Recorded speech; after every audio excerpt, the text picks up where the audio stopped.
Back to news. ఇక బులెటిన్లో మరో బ్రేకింగ్ న్యూస్ చూస్తున్నాం. ఎమ్మెల్యేలంతా హ్యాండ్ ఇస్తుండటంతో బీఆర్ఎస్ పార్టీ సుప్రీంకోర్టును ఆశ్రయించనుంది. పార్టీ మారుతున్న ఎమ్మెల్యేల అనర్హత అంశంపై పిటిషన్ వేయనుంది. ఇప్పటికే దానం నాగేందర్ కాంగ్రెస్ లో చేరి 3 నెలలు పూర్తి కానుంది. ఇదే క్రమంలో సుప్రీంకోర్టుకు వెళ్లేందుకు గులాబీ పెద్దలు న్యాయ నిపుణులతో చర్చిస్తున్నారు.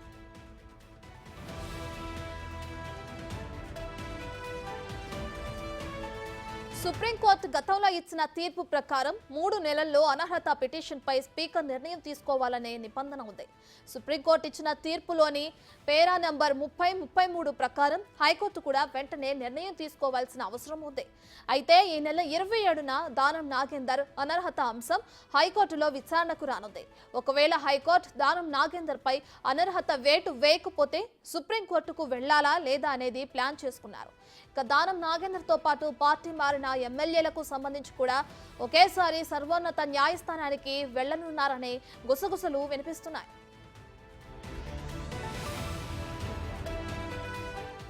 రైట్, ఇదే అంశానికి సంబంధించి మరింత సమాచారాన్ని మా ప్రతినిధి సైతులు అందిస్తారు.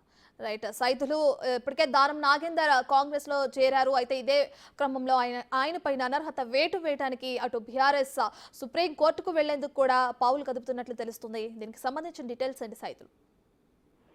రత్న బీఆర్ఎస్ కాంగ్రెస్ పార్టీకి వస్తున్నారు. చూసాం మనము క్యూ కొడుతున్నారు కాంగ్రెస్ పార్టీలో చేరేందుకు. వీరిపై అనర్హత వేటు వేయాలని చెప్పేసి బీఆర్ఎస్ పార్టీ సుప్రీంకోర్టుని ఆశ్రయించబోతుంది. ఎందుకంటే సుప్రీంకోర్టు నిబంధనల ప్రకారము 30-33 ప్రకారము హైకోర్టు వెంటనే నిర్ణయం తీసుకోవాల్సిన అవసరం ఉంటుందని చెప్పేసి గతంలో సుప్రీంకోర్టు తీర్పిచ్చిన కాపీ ఏదైతే ఉందో దానికి సంబంధించి ఇప్పటికే హైకోర్టుని బీఆర్ఎస్ పార్టీ ఆశ్రయించారు. అయితే ఇంతవరకు ఎటువంటి చర్యలు కూడా తీసుకోలేదని చెప్పేసి గతంలో కూడా కలిసి స్పీకర్ కూడా ఇటు దానం నాగేందర్ పై అనర్హత వేటు వేయలేదని చెప్పేసి ఆరోపణ కనిపిస్తుంది. అందుకు ఇప్పటికే 4 బీఆర్ఎస్ పార్టీ చెందినటువంటి ఎమ్మెల్యేలు కాంగ్రెస్ పార్టీలో చేరినారు. రానున్న రోజులలో మరికొంతమంది కూడా కాంగ్రెస్ గూటికి వచ్చేందుకు సిద్ధంగా ఉన్నారు. కాబట్టి సో ఇక ఖచ్చితంగా బీఆర్ఎస్ పార్టీ సుప్రీంకోర్టుని ఆశ్రయించబోతుంది. ఆశ్రయించి మా పార్టీ నుంచి గెలిచిన ఎమ్మెల్యేలు కాంగ్రెస్ వైపు అవుతున్నారు. కాబట్టి సో ఇక దాని పేరా నెంబర్ 33 ప్రకారం ఖచ్చితంగా వారికి వేటు వేయాలని చెప్పేసి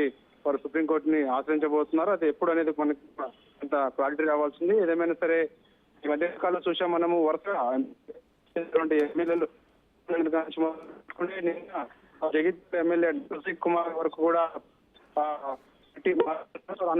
హైదరాబాద్ చెందినటువంటి ఎమ్మెల్యేలందరూ కూడా పార్టీ మారే అవకాశాలు ఉన్నాయి. ఇప్పటికీ బీఆర్ఎస్ పార్టీ కూడా సమాచారం అందిన నేపథ్యంలో సుప్రీంకోర్టుని ఆశ్రయించారు. మరి ఇక సుప్రీంకోర్టు తీర్పుని బట్టి ఏ విధంగా ఉండబోతుందని తెలియాలి. ఒకవేళ మెజారిటీ సభ్యులు అంటే బీఆర్ఎస్ చెందినటువంటి ప్రస్తుతానికి 39 మంది ఎమ్మెల్యేలు గెలిచారు. ప్రస్తుతం కాంగ్రెస్ పార్టీలో చేరిన వారు 4 కంటోన్మెంట్ ఉప ఎన్నిక కోల్పోయింది కాబట్టి సో 5. సో ఈ విధంగా చూస్తున్నట్టయితే మొత్తం 33కి పడిపోయింది ఆ సంఖ్య. ఒకవేళ బీఆర్ఎస్ ఎల్పీని విలీనం చేయాలంటే మినిమం 23 లేదా 24 మంది ఎమ్మెల్యేలు కాంగ్రెస్ పార్టీలో చేరితే మాత్రం ఆ ప్రక్రియ అంటే ఈ విధంగా అనర్హత వేయటం అనేది ఉండదని తెలుస్తుంది. సో ఒకవేళ మెజార్టీ సభ్యులు కాంగ్రెస్ పార్టీలో చేరతారని చెప్పేసి కూడా సమాచారం అందున్న నేపథ్యంలో అది ఎప్పుడు చేరతారన్నది క్లారిటీ రావాల్సింది. ప్రస్తుతం అయితే మాత్రం పార్టీ మారిన ఎమ్మెల్యేల సుప్రీంకోర్టుని బీఆర్ఎస్ పార్టీ ఆశ్రయించబోతుంది. రైట్ సైతులు, అటు ఇప్పటికే చూసుకుంటే దానం నాగేందర్తో పాటు కూడా మరికొంతమంది ఎమ్మెల్యేలు ఎవరైతే పార్టీ మారారో వాళ్ళకి సంబంధించి కూడా సర్వోన్నత న్యాయస్థానానికి వెళ్తారనే టాక్ అయితే ఉంది బీఆర్ఎస్ తరపు నుంచి. అయితే ఎవరెవరి పేర్లు తెరపైకి వస్తున్నాయి సైతులు? అంటే మొదటిగా ఖైరతాబాద్ నుంచి దానం నాగేందర్ పార్టీ మారారు. ఖచ్చితంగా దానం నాగేందర్ పై అనర్హత వేటేయాలని చెప్పేసి స్పీకర్ ని కలిసారు, ఫిర్యాదు చేశారు, హైకోర్టును ఆశ్రయించారు. హైకోర్టు కూడా ఎటువంటి చర్యలు తీసుకోకపోవడంతో ఇక సుప్రీంకోర్టును ఆశ్రయించబోతున్నారు. అదేవిధంగా చూసినట్టయితే స్టేషన్ గన్పూర్ నుంచి గెలిచినటువంటి కడియం సిఆర్ కూడా రెండో వ్యక్తి, పార్టీ మారిన రెండో వ్యక్తి. సో అతను అనర్హత వేటేయాలని చెప్పేసి సుప్రీంకోర్టును ఆశ్రయించబోతున్నారు. దాని తర్వాత ఉమ్మడి ఖమ్మం జిల్లాలో భద్రాచలం నుంచి గెలిచినటువంటి తెల్లం వెంకట్రావు పైన అనర్హత వేటు వేయాలని, అదేవిధంగా ఈ మధ్య చూసాము మా 3 రోజుల ఎమ్మెల్యే చాలా సీనియర్ నాయకుడు పోచారం శ్రీనివాస్ రెడ్డి పైన, అదేవిధంగా నిన్న రాత్రి సీఎం రేవంత్ రెడ్డి సమక్షంలో జాయిన్ అయినటువంటి సనత్ కుమార్ పై వీళ్ళపై అందరిపైన అనర్హత వేటు వేయాలని చెప్పేసి సుప్రీంకోర్టును ఆశ్రయించబోతుంది BRS party. Right, thank you Saithulu.